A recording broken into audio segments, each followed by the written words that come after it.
This is how you crash diet, eating less than 1,000 calories a day, you fat pig. Number one, you crank the protein through the roof. Through the roof. Okay, you're trying to hold on to 1,000 calories or less as long as you can before you bump it up. Okay, the easiest way to do this is going to be cranking the protein through the roof, and most importantly, the two salts, snake juice, sodium and potassium. Now, by default, your fat and your carbs are going to be rock bottom. You only have 1,000 calories to piss with. So if you're cranking the protein as high as you can get it, the other two macros got to come down to nothing. Now, that macro split, high protein, low calorie, low fat, low carb, is older than sin. It's nothing now. It's been around for decades. Decades! Since the 1950s. Which the snake diet wizard has figured out is the salt intake. The salt. The sodium and potassium is a game changer on a high protein, low calorie diet. Okay, I don't need to mention the fat and carbs because by default they're lower than hell. That diet has always been a nightmare until now. Until snake juice. Because it was a nightmare because a lot of times it'll cause constipation. And secondly, you have no energy because your electrolytes end up being rock bottom. Soon as you crank those two salts through the roof, snake juice salts, pickle juice, salt sources, V8 vegetable juice that I take in, soon as you do that, you're never going to get constipated. Never! Okay, you're going to have excellent energy running, no calories. No calories. Okay, this is turbo cutting. Okay, this is a massive crash dieting tactic. You can always chip the calories up slow. You start low. Low.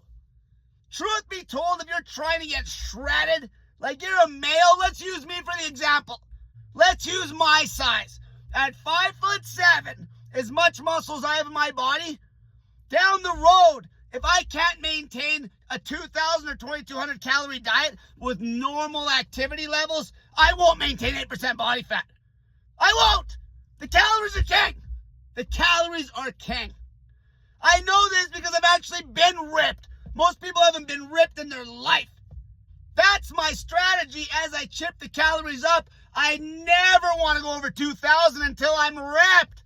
And then you dial it in. Some days I might do more cardio than others. But I'm talking a normal lifestyle without running 100 miles a day or biking 100 miles a day. Okay? You need to eat way less than you think, you fat pigs. Or you average weight folk if you want to get ripped. You ain't getting ripped unless you're hitting some low-ass calorie numbers.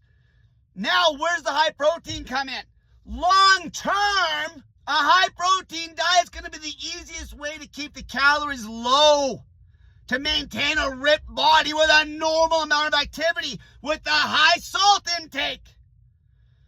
The human body's amazing. So I have a question that I've been getting. Why am I not promoting high fat, low protein? Obviously the calories are king. So make the assumption we're talking the same calorie counts. Okay? Why ain't I promoting high fat, low protein like I used to? It's because long term, when you're trying to stay very lean, if your protein is down too low for too long, you will waste muscle. Simple as that. That's why people that cut rapidly on any other macro split that is really low protein, they will end up losing muscle long term, straight up. The only way, long term, you're going to hold a crazy amount of muscle and stay lean as fuck is if the protein's cranked, bitch. Straight up. Anything else, low fat, high carb, with too low a protein, you will lose muscle. Crazy low protein, high fat, strict ketogenic diet, still low calories, you'll lose muscle. The only way to hold the muscle on the calorie count you need to be at to stay ripped is high protein and obviously by default low fat and whatever carbs you can get away with to meet your caloric maintenance to maintain that body weight. But right now when I'm crash dieting, okay, I'm not at my goal yet. So the easiest way to crash diet is you keep the protein as high as you can. As high as you can, because I'm trying to keep the calories rock bottom. This is nothing new.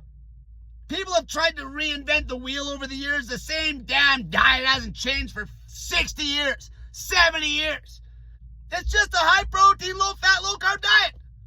But with my addition of the snake juice salts and cranking salt sources so you don't run into the classic problems of cranking protein through the roof and dropping fat and carbs through the floor. Constipation and low energy. As soon as you crank the salts, there's no issues. And you're never hungry. Ever. You're muscle sparing as hell. It's not like when you get skinny and lose all your muscle on a low fat, high carb diet or a crazy low protein, high fat, ketogenic diet.